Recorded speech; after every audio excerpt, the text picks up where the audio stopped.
Hello, everybody. Hello. First, a moment of silence for you holders out there. That's why I've got my bloodbath shirt on today. It's for you guys. Anyhow, were you holding anything, or are you just day trade? Just stop losses. So, okay. Yeah, good to go. I wonder have you talked to Garrett? Yeah. Did he get hit hard? Because I know he was holding a bunch of stuff. He is down everything he was up over the last 3 years. So it's like, he said he basically got wiped out. Garrett? Mm-hmm. Well, I talked to him this morning. Yeah, because they were just holding, no stop loss or anything like that. Just set it and forget it. Which with crypto, you can set a stop loss that lasts more than a day. Mm-hmm. That's kind of cool. Yeah, it'll last forever. Yeah, I don't trade crypto myself, guys. I just do stonks. I'm old school. I'm a boomer. Not in a derogatory way. For all the boomers out there watching this. Yeah. We've got a few. I'm old school. Y'all are accepted into our... we are the new boomers, though. That's the thing. We're millennials, and Zoomers don't think we're cool. We don't speak their language. We don't really understand a lot about their new, counterculture. Yeah. I just don't get it. That's true. We are the new boomers. I Sure. do feel like that a lot. Kids these days, they're wild, man. They are wild. Not in a good way. Yeah, they're like more internet wild, not blow up a mailbox at 4 a.m. on a Tuesday. Wild. That's some real boomer shit. Yeah, see, we identify closer to boomers, also, I think. tampering with the mail, that's a federal offense. I never did it. You just saw someone do it. I never, no. Nothing. That's good. I heard about it. I heard about that. You shouldn't hear about those things. All right, so yeah, I think to start off, we actually had something new. What? Oh yeah, It's a good one. I'll have to watch that later. So what we had, guys, is our first negative. Should we not put his name up? That's whatever. Who cares? Yeah, it's YouTube. It's live. Yeah, we got our first negative YouTube comment, which I think we'll take as a sign that we're growing. Definitely growing. Puff Daddy, good sign. Mo money, mo problems. If nobody's talking bad about you, then you're not doing it right or you're not big enough. Somebody said that. So basically, we're superstars now. Yeah. Thank you, Mohammed. Yeah, thanks, Mohammed. I'm sorry for making you lose your time, I don't know what kind of stuff you're into on YouTube, but the boomer in me is saying maybe get outside and, I don't know. Do some Yeah, things. unfortunately, we don't have any time to sell you, and our free content on YouTube wasn't enough for you, and you decided to waste more of your time with a comment on it, but whatever, to each his own. We appreciate it. We because do appreciate it. Our algorithm appreciates it. Watch us get spammed to death now. we normally don't respond to any kind of like negative stuff at all, but decided just to pull this one up since we don't really talk about anything at the beginning. I think it's just kind of funny. It's probably important to note that like this kind of stuff doesn't offend us. It'd probably be better if it was a little bit more constructive, right? But, if you've got criticisms, go ahead and drop them on us. We'd be happy to respond.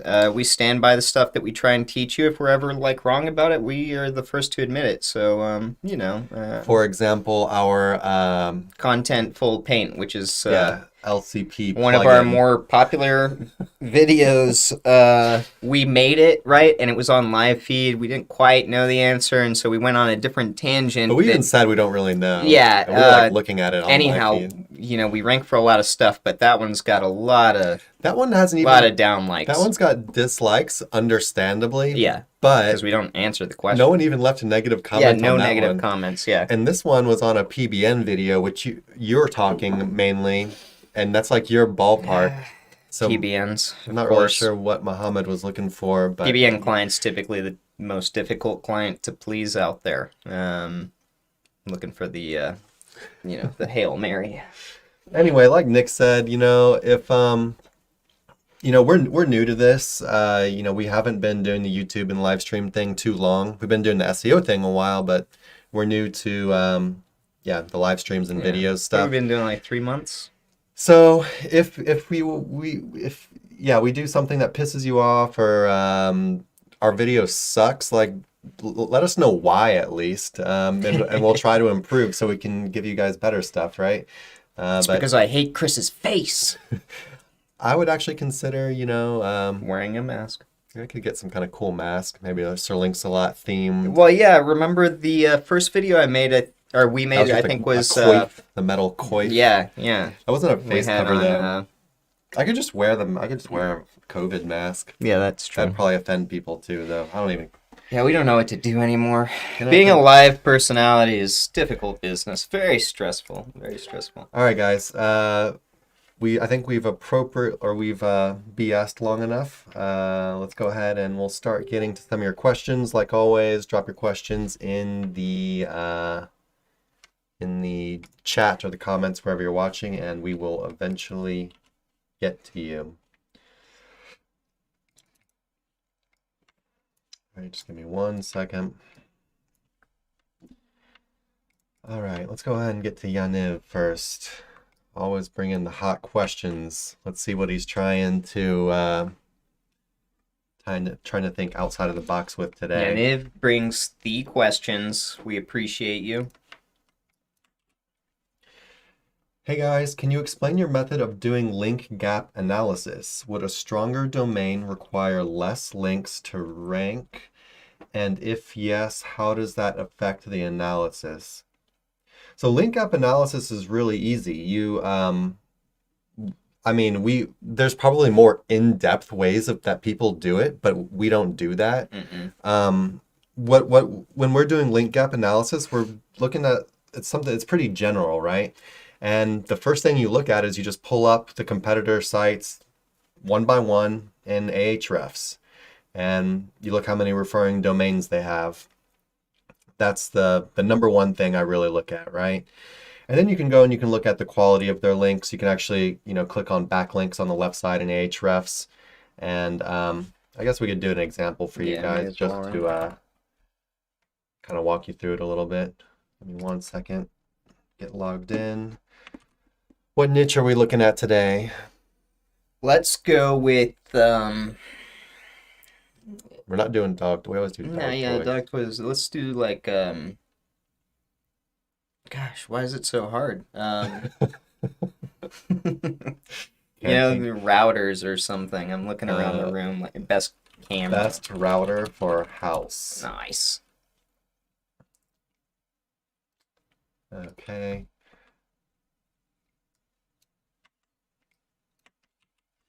All right, so I went ahead and I just pulled up the first result we had for best router for house. So let me get this on the screen for you guys. So we've got right here pcmag.com, which is huge. It actually doesn't look that big. Oh, no, this is just the inner page. page. Okay. I was like, what? So first I pulled up the URL, right? And so we're doing link gap analysis. So first we're checking out the exact URL that we'd want to outrank. And it looks like this inner page alone, just this inner page, has 724 referring domains. That is a lot of backlinks for an inner page. Heavy hitter. And now what you could do is you could just go into backlinks on the left. And you're actually looking through, it's one link per domain. And you could actually look through basically the links that they have. And of course, this is a really big site. If it was a smaller site, it'd be a lot quicker. They're usually a lot lighter on inner pages. But, in general, what I'd be looking for is just how relevant they are, what kind of links they are. Are they guest post type links? Are they just kind of crappy links anybody can get? Are they spam? What are they? And another thing I like to look at is I like to sort by DR and see basically like how many authority links they have going to the page. Are most of their links like, between 0 and 10, or do they have some like heavy hitters? Like these are all, DR like 90s up here. These are, Fox Business, powerful site. Forums.att.com, forum link, but good site. Foxnews.com, Huffington Post, Entrepreneur, WikiHow. They got all the big ones. These are authority links. So yeah, you're just kind of checking out what kind of links they have. And of course, if they had the smaller site, which your competition hopefully is a much smaller site than this, then it'd be easier to go through them and just kind of check. And so yeah, you're checking the inner page. You're seeing how many links the inner page has and the quality of the links on that page. And then what I would also check is the domain.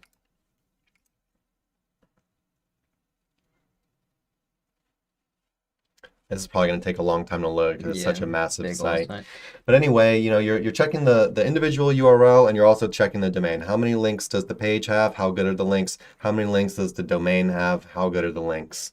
I don't really check more than that. And the link gap is you need to get around similar levels of backlinks, right? Yeah, you're going after, getting those links as well. So like there's some people that take it to an extreme. Let's remember, SEO, everybody's got their own school of thought, their own recipes that work for them.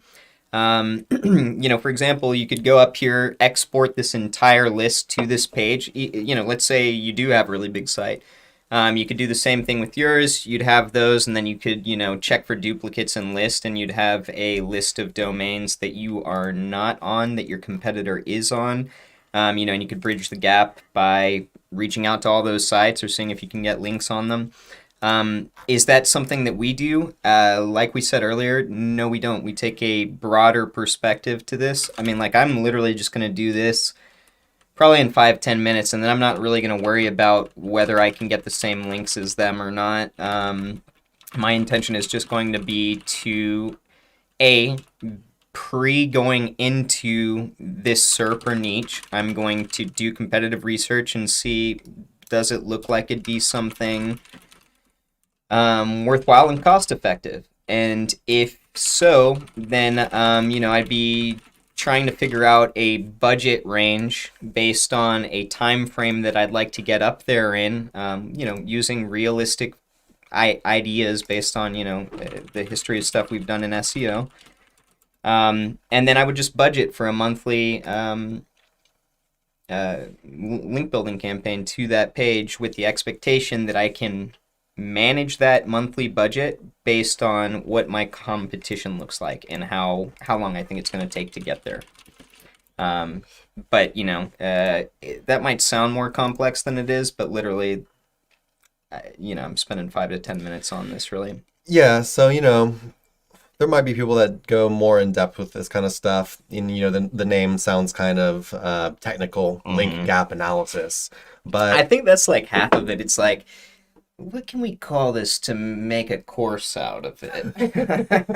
That's a real thing. It's real. That's real. I mean, we could be doing that, with this stuff too. It's like, all right, we can sit around all day and then come up with more technical ways to make some of this sound, but we're trying to keep it simple because our intention is to teach you how to do this yourselves too. Another thing you could look at that I think we didn't really talk about is anchor text. Yeah. You could just look at their anchor text ratio, basically what percentage of the links going to that page are exact match anchors or more natural stuff like branded URL generic anchors. But yeah, we what we do is build links, and this is not something we really go super in depth on. So I would say for I don't think going more in depth in this really makes any kind of difference, because the thing is like, even if a site site has 1,000 backlinks, you only have 100 backlinks. Inner page has 50, you only have 1. There's other factors that go into it. You might have a little sniper site. They might have this big massive site that's more general. Content is more optimized. You might. There's a good chance if your content is better and your site is more based around that topic and you build links better, that you're going to be able to close the link gap with much fewer links. Right. It doesn't mean you have to always reach that exact number, right? We get a lot of people asking us, can you get these links because my competitor has them? That's not our business, really. Maybe it could be. Yeah, it part just, of like custom I guess outreach. if we did custom outreach, we could do that, which I think we talked about building that before. Maybe we want to revisit it. If you guys think that's a cool idea, go ahead and drop us a comment in the group.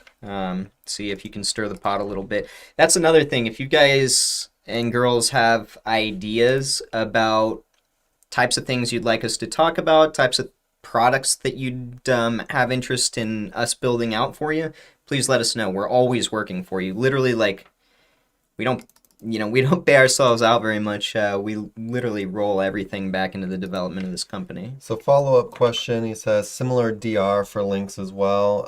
I think we already answered that. I mean, you're just kind of judging like the quality of their links, right? If they have a ton of high authority links and they're very relevant, chances are you're going to need more high authority relevant links as well. Doesn't mean you necessarily need it, but that would be kind of what I would be working towards, That's just, you're gauging the competition at the same time. And I think he had one more follow-up question to that, which was, I don't really know if I understand this one. Do you put DR in buckets or authority and try to match? See, this isn't, we kind of already talked about this, but when we do link gap analysis, we're not necessarily trying to match them. It's just we're kind of getting a general idea of what the competition is going to look like, and then we're going to start working towards that goal. But as you're working towards that goal, you're gonna be seeing how your site is responding, right?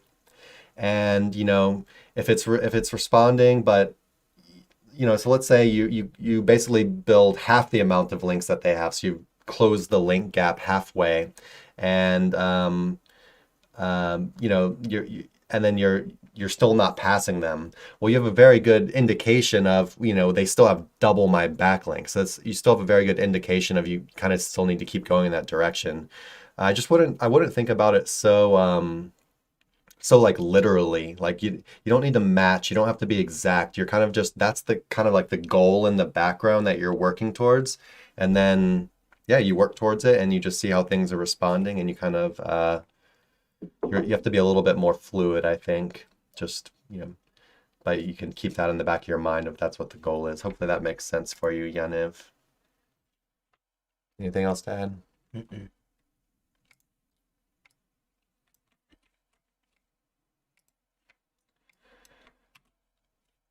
All right, next question. Do links on non-indexed sites pass juice, and do Wikipedia links which are nofollow pass juice or authority? So yeah, two questions. Maybe we should split this up. I'm gonna split these questions up. Yeah, they're different. Because yeah.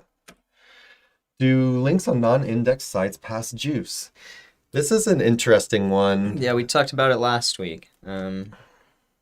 Yeah, so in general, you would like for the page and the website that you get a link on to be indexed.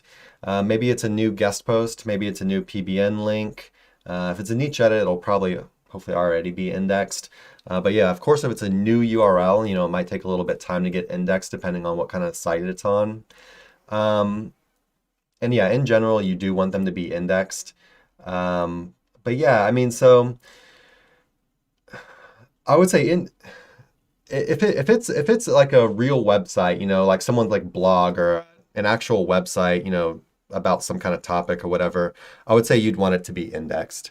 If it's something like a citation or like more like a pillow link type thing, citation's really the one that's coming to mind. Yeah, kind of these links that you can create, that anybody can create. Right.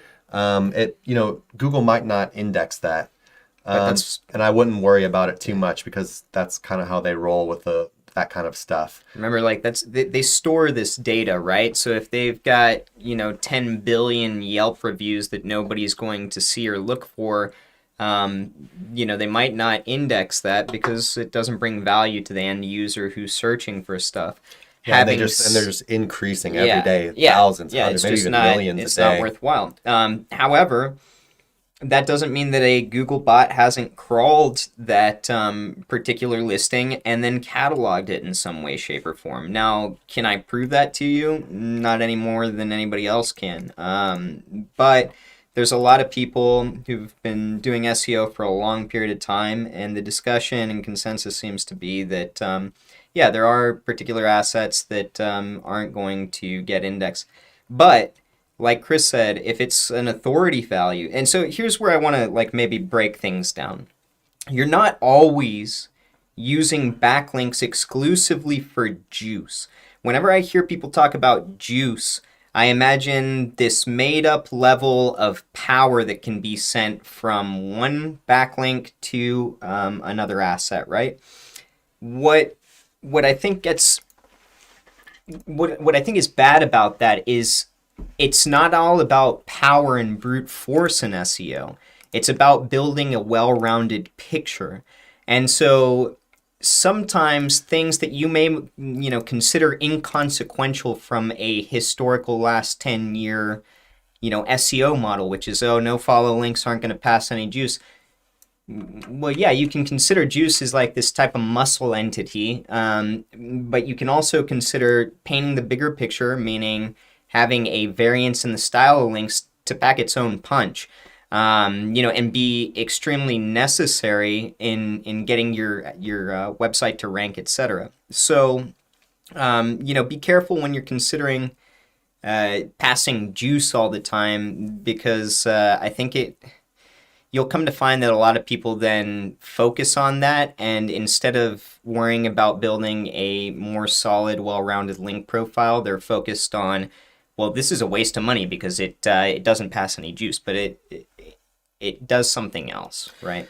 Yeah, so just to summarize, if it's like a guest post, a niche edit, or a PBN link, you're going to want it to be indexed. If it's new, it might take some time. If it's not indexed after a while, I would ask whoever you got it from, or if you did it link yourself, try to figure it out. Just tier link, yeah. Or get tiered link to them. If it's anything else, if it's like more what we consider pillow link stuff you're doing for diversity, stuff you're doing to make your link profile look natural, I wouldn't worry about that stuff being indexed at all. A lot of it will index very slowly over time, and some of it might not ever index. And like Nick was saying, Google's index is basically it's what they decide to show users in search. Just because they decide not to show it to you in search does not mean Google doesn't know it's there. And everything past that is kind of speculation. Mm-hmm. We don't know if they weight these things differently. But yeah, the best we can say is just if it's, niche edit, guest post, PBN links, you're going to want them to be indexed. If it's more the pillow style stuff for diversity, I wouldn't worry about it. PBN links, let's say you bought a PBN link and it's not indexed, there's no value there. So with PBN, you can safely say that if it's not indexed, you're not getting value out of it. But yeah, if it's a new post on a PBN and it's an inner page and it's not on the homepage, and you're talking about just the inner page URL, then give it some time. Don't worry about it. Yeah, hopefully that answers your question. Part 2.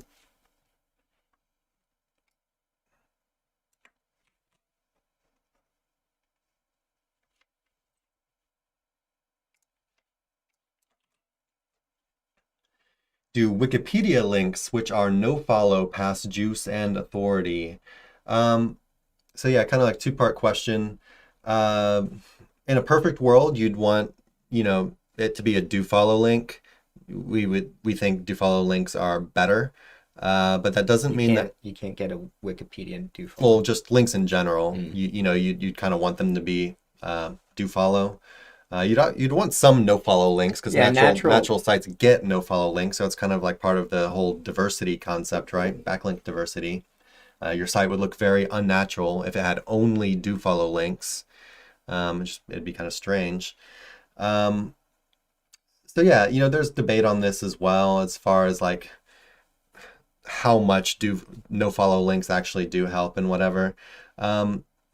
So the answer for this one's kind of the same as the last one. As far as just the do follow part of the question goes, if it's no follow and it's like a PBN link, a niche edit, or a guest post, you're going to want to get that fixed. Say something to whoever you got the link from. If it's no follow and it's kind of like the stuff for diversification, more like pillow style links, no follows, going to be fine. It's probably going to be about half and half as far as those kind of links are concerned. And yeah, no follow links can still do a lot of work for you. They're probably just weighted a little bit differently, right?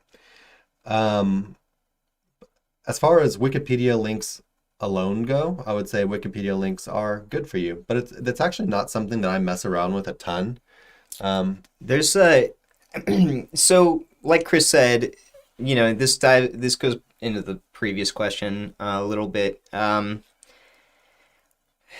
You can conceptualize juice however you want it. However, Wikipedia is a authority. It's one of the biggest websites. It's not necessarily easy to get a link on there, and then especially not to keep it on there.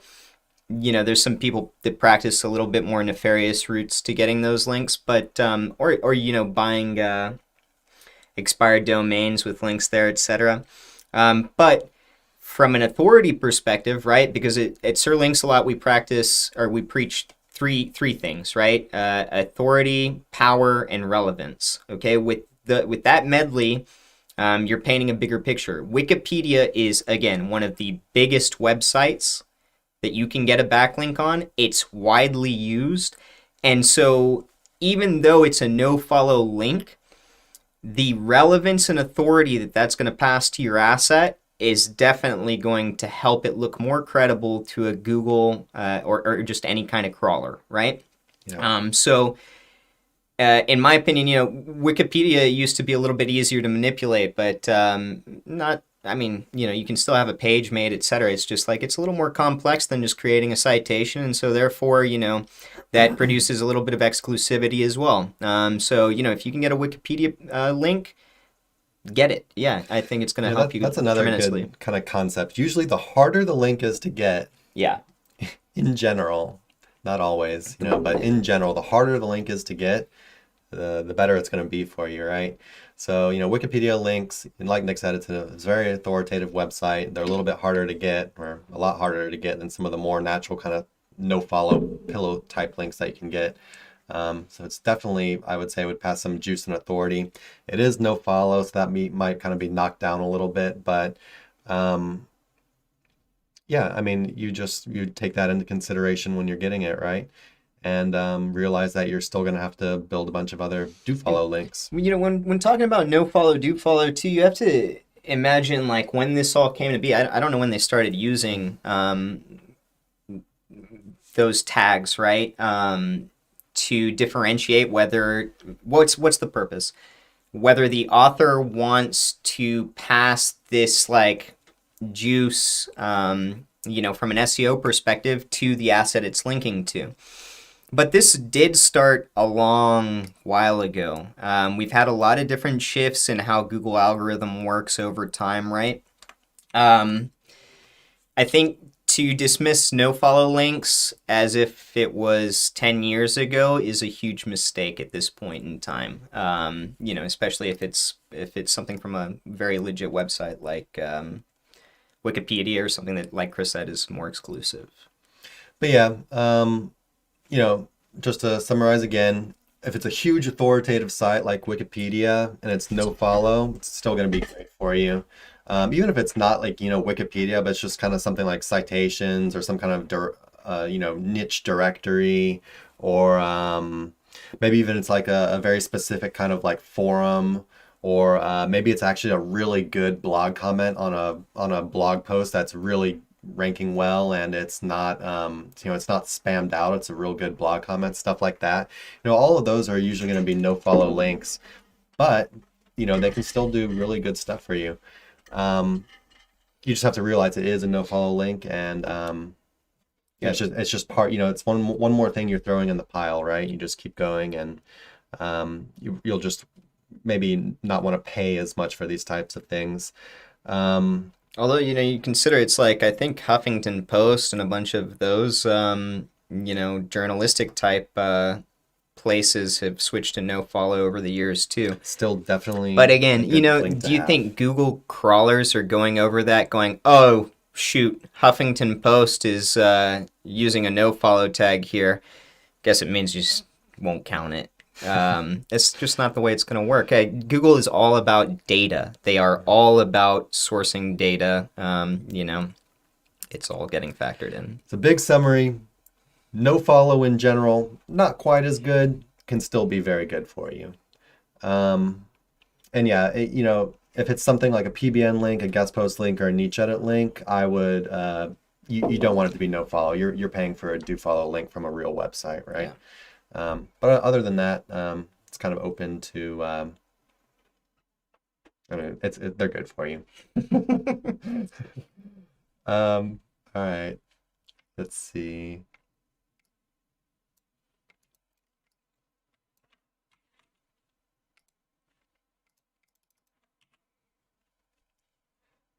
Finally, how far can good on-page get you in rankings without links, or is it just the case that to rank, links are always required? Links are not always required. They help get past more difficult like competition. Hypothetical, right? You don't have a budget for links, or you're writing your own blog, website, whatever. You could start just writing, and over 3-4 months time, you've built out this great web of content that reads well. If your on page is good, then you'll probably start to get rankings without a single link. Once things get crawled, if that network's really building out, if it shows growth, then over time, yeah, it's going to resonate. Your website will also start to accumulate links on its own, and they won't always necessarily be what we consider like good links. It's just kind of this other stuff that the website will start to accumulate. Yeah, right? it'll get a little bit over time for sure. So it's not necessarily going to be like an authoritative kind of guest post style link, right? There's all sorts of websites that collect data, right, and then create profiles about this data, etc. And you'll start seeing them come together. Are they super powerful? No, but they do help get your website crawled, etc. But ultimately, you can do that. However, when you're considering time and cost effectiveness, purchasing links is used to hack that, right? So to hack what? To hack press, to hack chatter about this business that's growing, right? And so, I can't say I've ever started a project. Now, granted, I didn't start in white hat SEO, but I can't say I've ever started a project just based on, having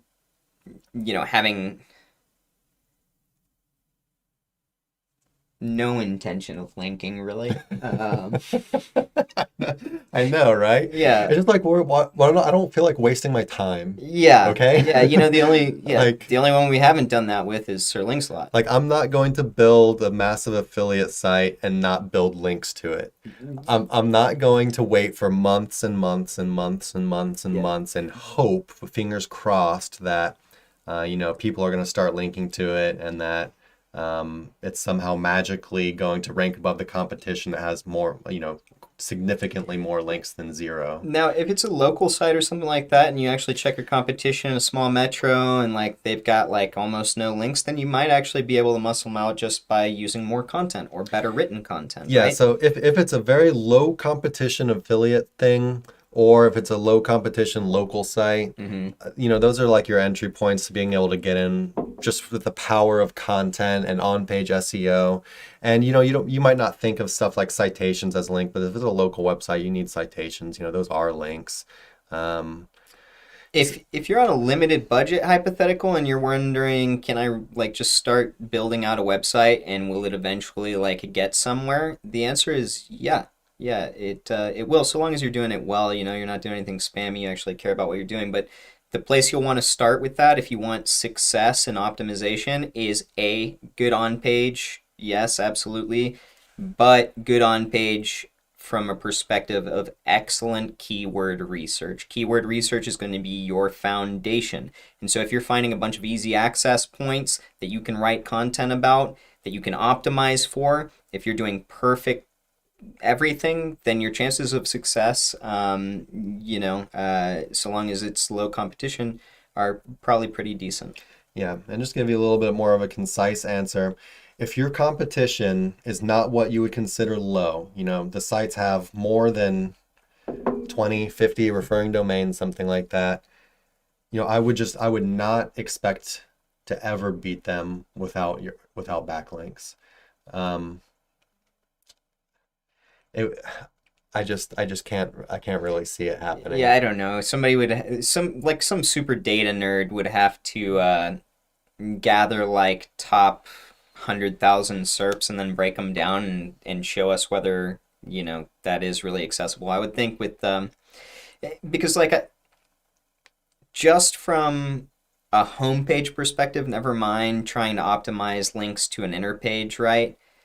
But if your homepage has no press, no nothing going to it, yeah. And I'll just add one more thing before we leave this one off because we pretty much covered it.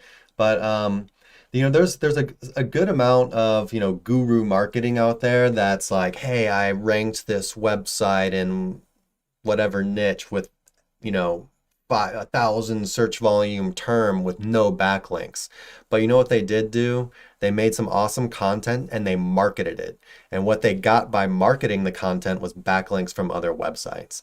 So maybe they didn't build any backlinks themselves, but they played the game they had to play to get other people to build backlinks to them without having to expressly ask for it. Mm-hmm. They built linkable content. Always, yeah. I mean, right there, it's like that's always a possibility. Go in there, shill your new website's content to anywhere on Facebook. See where else you can promote it. But yeah, Twitter. You're gonna want to get your backlinks. Yeah, just share it. Yeah. All right. Let's see.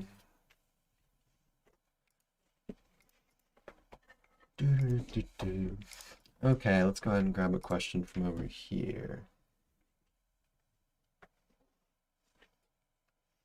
I think we might have answered this one already.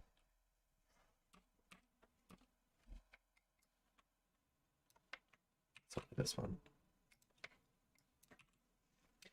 It's been a while since I have been in the SEO game. Just wondering where would be the best place to start learning it again. You've come to the right place. Welcome home. Yeah, so of course we're going to say ourselves, our Facebook group, the SEO Roundtable, our blog. We've got a bunch of cool stuff on our blog, our YouTube channel, which depending where you're watching this, you might already be there. I even wrote a post on my favorite Facebook groups. Yep. There's different people in there. Yeah, it's good to be part of other Facebook groups as well. I'll just get one. There's a definite disclaimer about. I was just going to say Facebook groups, but actually there's a disclaimer. You could learn SEO for free. Everything you need to learn about SEO is there for you for free. The challenge for a person that doesn't know too much about SEO is what to listen to and what to ignore. Yeah. Which is where, something like a course could have value for you. But, then again, it comes to whether or not you want to spend the money for that, or if you have the money to spend on make it. sure you get a good course, too. I mean, everybody's out there promoting their own course. They're not all created equal. Yeah. Here, I'll just go ahead and say a couple. OMG Machines had great courses back in the day. It's where I started learning, very complex, a little bit too broad of a web of information, in my opinion. It was really hard to kind of break it down. I think Greg Morrison would have been my favorite. Stephen Floyd, a big one too. And then, of course, Matt Diggity's The Lab. Are OMG Machines, are they still putting out stuff? I really don't know. I haven't followed in a while. Yeah, a long while. OMG Machines was one that you don't really see talked about too much, but I felt like, at least a little while back, they were the best.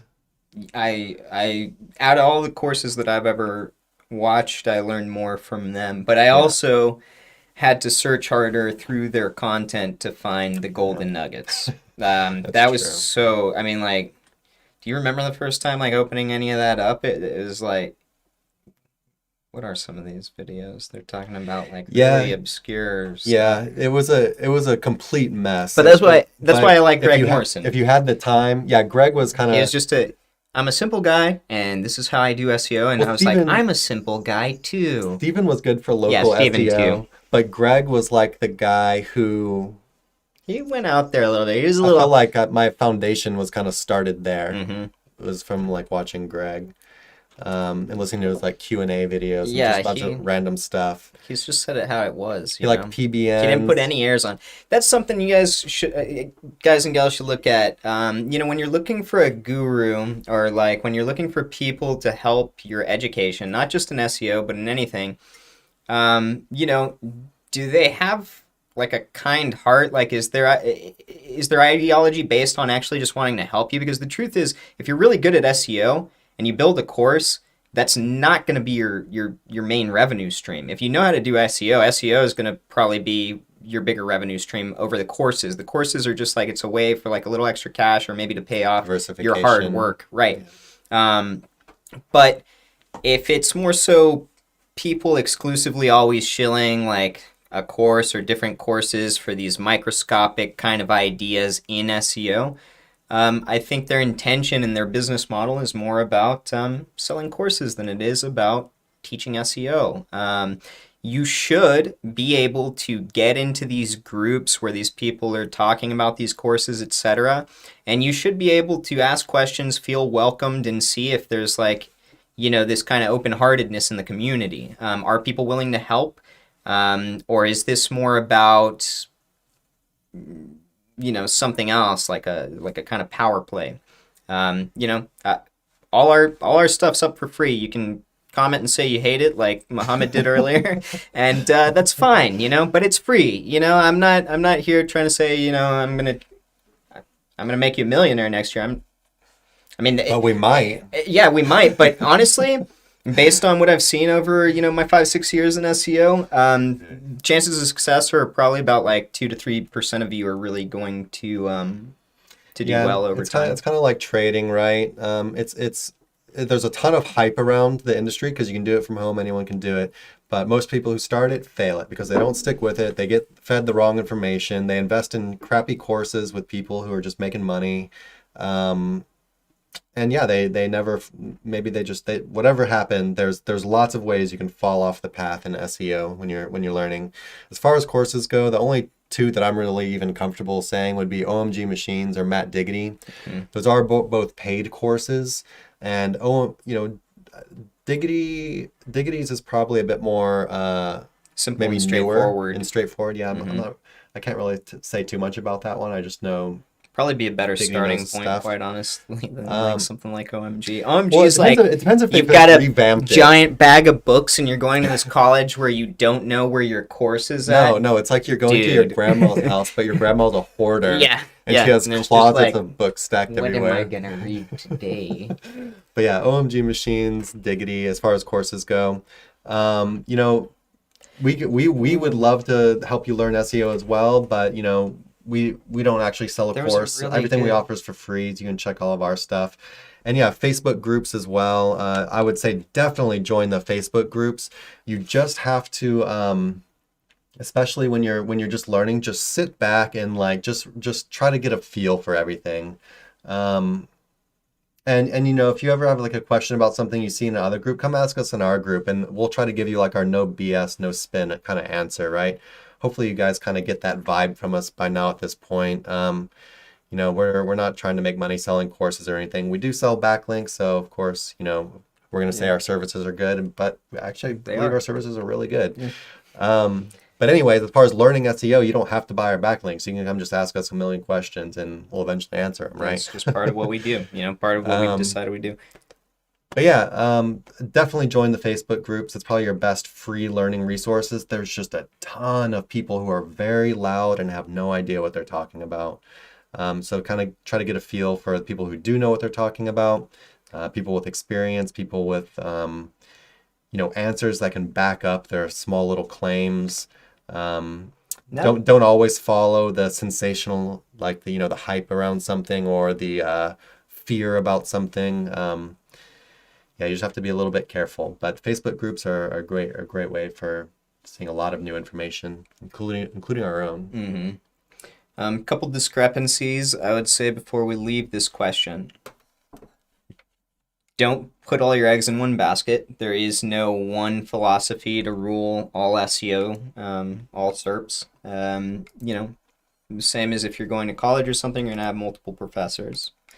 Get in there, start learning from a lot of people, and then more importantly than that, nobody is going to educate you in this subject better than yourself. You need to get explorative. You need to get, you need to invest in tools. None of this is possible without tools. I know people in SEO, or, they claim to be in SEO for 2 to 3 years. They still don't have an Ahrefs account, and they're always asking me, hey, will you audit my site? You're never going to get where you're trying to be. Like, it's just, if you're not explorative, if you're not interested in jumping in there, analyzing websites on your own, taking what you might have learned in a group or a course or wherever, and actually applying it to your own learning strategy, you're probably not going to do all that well. The fact of the matter is, this is always changing, it's always evolving, and so you need to be in there prodding, looking, learning, and listening all at the same time if you want to be a good SEO. So, if you're going to buy a course, go ahead and buy Ahrefs with it, or at least, get the free trial. I saw a post the other day where he's like, well, 7 days is up. Time to sign up for a new email and 7-day trial of Ahrefs, which it got a lot of likes. I thought it was pretty funny, but it reminded me of when I first got started in SEO too. Like, a lot of this stuff is really expensive, and I didn't come in here with a huge bankroll. It's understandable. You're gonna want to try to cut some corners in the beginning, save some money. Might not, Of course, you don't want to just start losing money on something you're not totally sure can even make you money yet. Yeah. But it is going to take a little investment. Yeah, you gotta realize it's a minefield out there, Yeah. and it's just so easy to go off the road. But yeah, we're always here. If you're watching this video, please just join our Facebook group and feel free to ask questions at any time, and we'll eventually answer them or ask in our live streams. We whether you're buying our products or not, we want you guys to succeed, right? So that's that.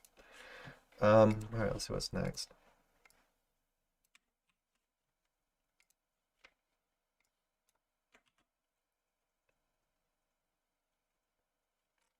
Okay, I'll just have to delete this as we go.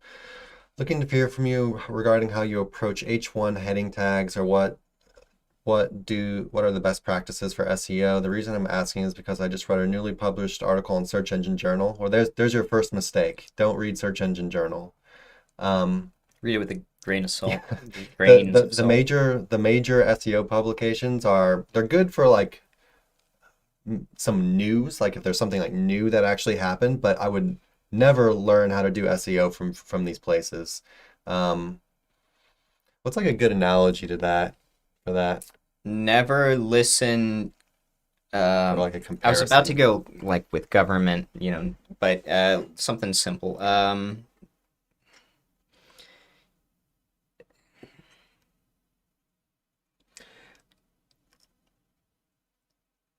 Search Engine Journal. Sorry. It's like they're big, but the information sucks. It's like I go to my general practitioner doctor, and he's like, or she's like, this is wrong with you, I think. You could talk to a specialist. You could talk to a specialist, but instead of that, how about I just cut you open and fix it? It's sort of like that, right? They don't practice the things that people who are actually practicing SEO are practicing. What they're doing is they're a publication. They're a news entity. They're not out there. Majority of these people are writing articles. That's what they do based on what somebody has told them to write.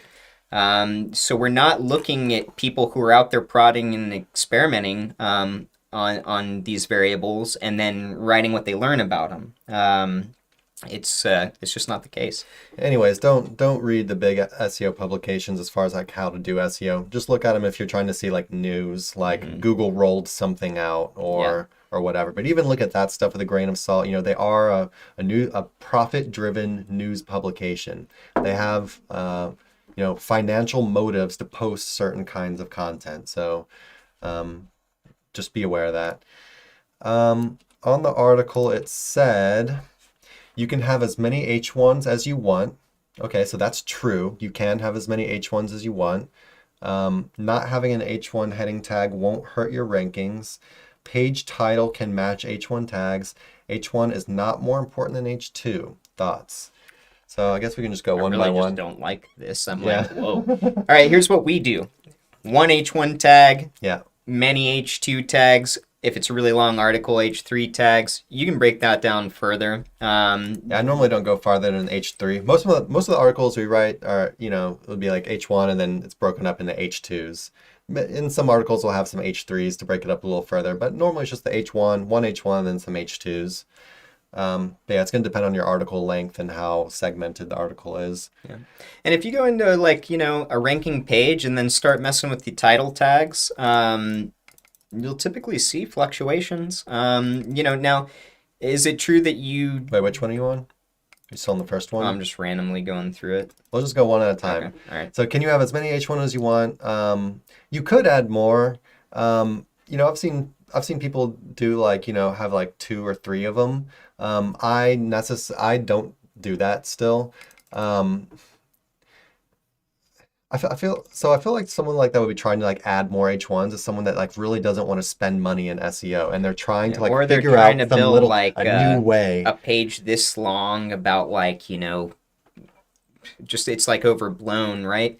Let's consider it from an SEO perspective. What are we trying to do as people who target SERPs?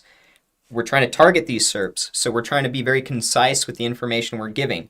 If I've got one H1 and it's telling, so underneath the slug being the most important variable that you can tell Google, hey, this is what this page is going to be about. So slug is permalink.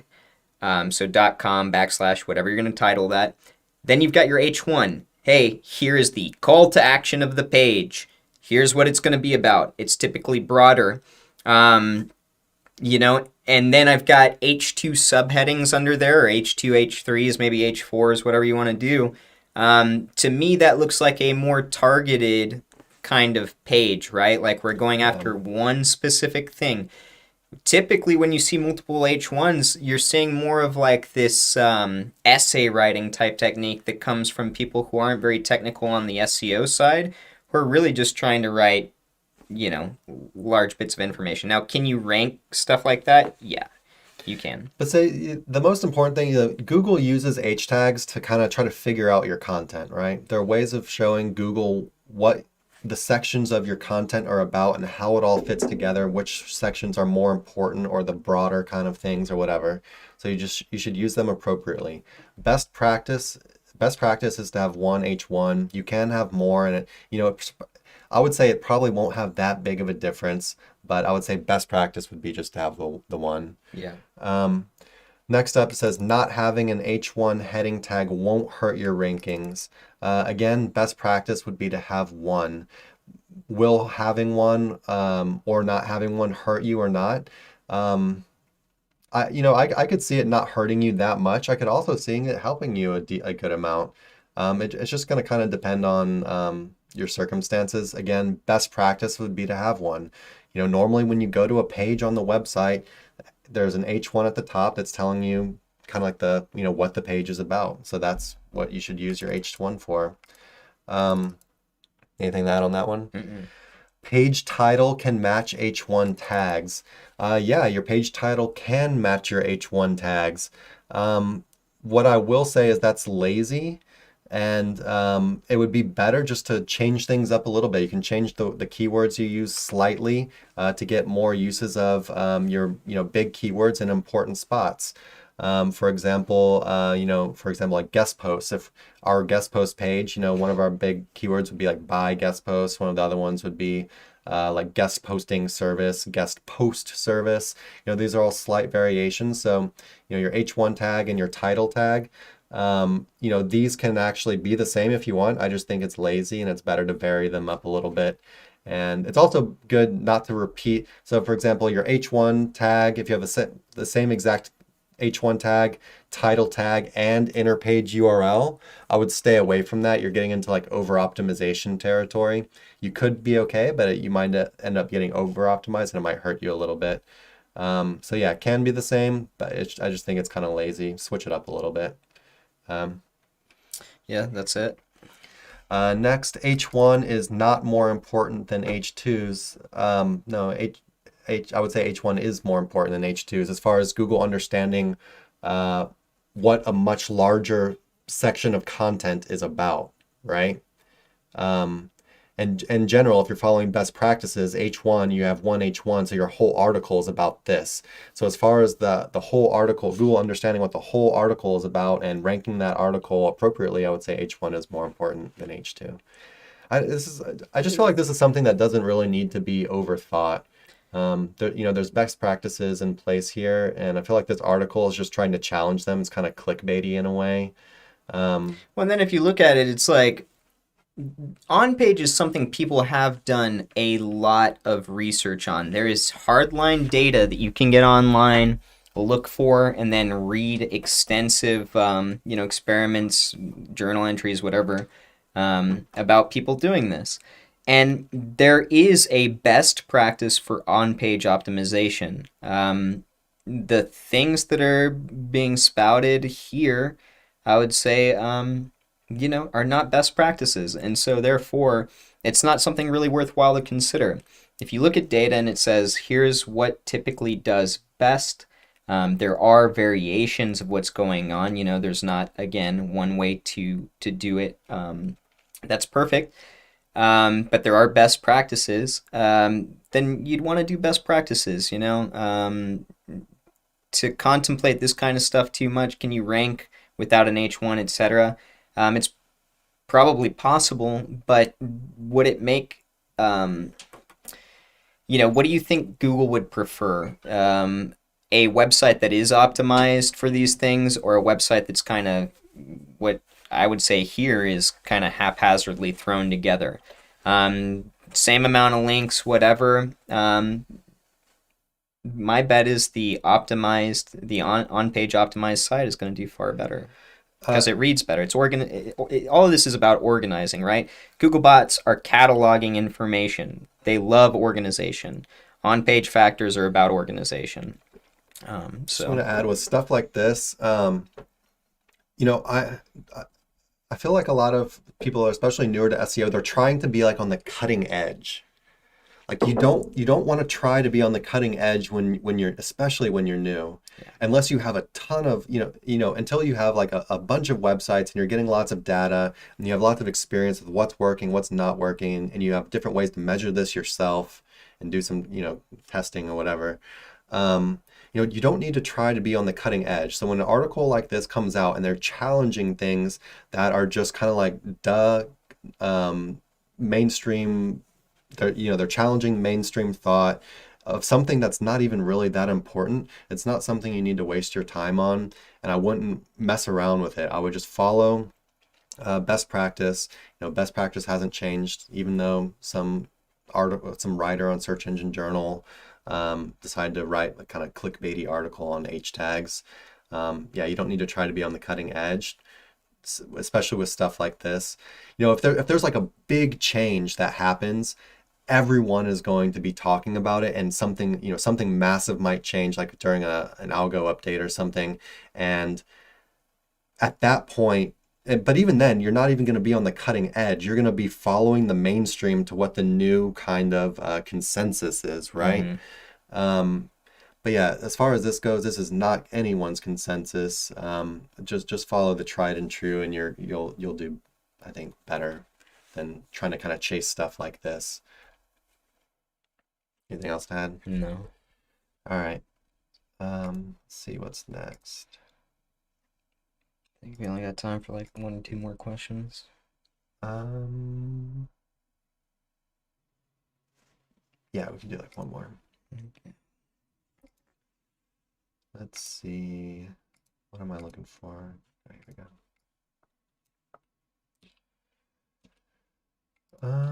Let's get a good one for the last one.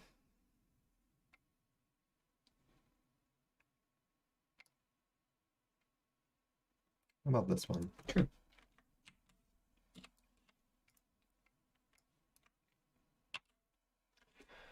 Which is better for a new blog? One, a domain with a big history, dropped 4 times in the last 10 years. Or two, a domain with no history, it's basically just a fresh domain, and they checked it on Whois in the archive. Yeah. I like to build on domains with history. Typically after you've worked on a site that's got history, if you've bought it, you've really And checked history it properly. usually means it's got backlinks too. Right. You're not going to buy an old website that doesn't have any kind of old historical press going to it. Now, depending on how long that domain's been dropped or out of use for, there might be lag time on any of that press coming back. And then there's different ways to build out a website so that it's more effective of using those. For example, if there's like a historical inner pages that had tons of links, then you would want to build those URLs or 301 those URLs to get the crawlability to kind of flow through. And basically those old links, they're still getting crawled, but they go to broken in. Once they're revived and they go in, then they flow through that website, right? And so you're boosting the crawlability of your site. Yeah, I would go with number 1 on this, but I would check it. You need to make sure, that you know how to check what you're buying. Dropped 4 times usually means it had 4 different owners, or 3 if the 4th drop was on the final one. You're thinking about purchasing it, so you would be the 4th owner. 4 times in 10 years, depending on the niche and a lot of other things. Yeah, I mean, domains change hands. What you need to look for is, did it get spammed out? Was it used for nefarious practices? You can check stuff like that by going to archive.org, seeing what the purpose of the site used to be historically, and then, of course, using a tool like Ahrefs or Majestic or SEMrush, whatever, to analyze what's going on the back end. I'd also want to check and make sure it was always kind of about the same thing, and they didn't go in a real weird direction with it. Yeah. And I guess you probably already said I'll used it for buy or something. I'll buy revived, or I'll buy stuff that historically was really good, but maybe an archive has let's say it lasted 10 years, but it was used as a PBN. Like, I can find like a few instances of it. Typically, I'm not too worried about it, to be honest with you. But best practice, if you're looking for an absolute clean gem of a domain to run with, and you don't want, maybe you're newer and you don't want to have to imagine like, did I buy the wrong thing? Then get something super clean. Yeah, so if you're gonna buy a domain that was dropped 4 times, definitely give it a good check it out, and realize that it might take some time for it to basically come to life or whatever. You definitely want it to be as close as possible to whatever niche or topic your new site is going to be on, or you might run into some problems that might might never really kick in for you. But yeah, it's just kind of a luck of the draw. Expired domains, they're cheaper, so it's not like, in general, it's not going to be as big of an investment as buying a non-dropped domain. Now, regardless, but yeah, it can be a nice shortcut, to a fresh domain for sure. A real nice shortcut when they work. For sure. Regardless, though, over time, there's a lag in getting an aged domain to work, unless it was literally freshly dropped and there's a bunch of indexed pages that were resonating in SERPs, or maybe still do resonate in SERPs. Whether you buy an expired or an aged domain, there's going to be lag time in getting that thing back up and trusted in Google, because they know that people use this technique. Yeah, all right. So I think that's about it. Yeah, thanks for coming today, guys. Thanks for watching and asking questions and stuff. Like always, depending on where you're watching this, like, comment, subscribe. Subscribe to our YouTube, join our Facebook group, SEO Roundtable, all that good stuff. And yeah, join our community. And we'd love to have you. And yeah, that's about it. See you there.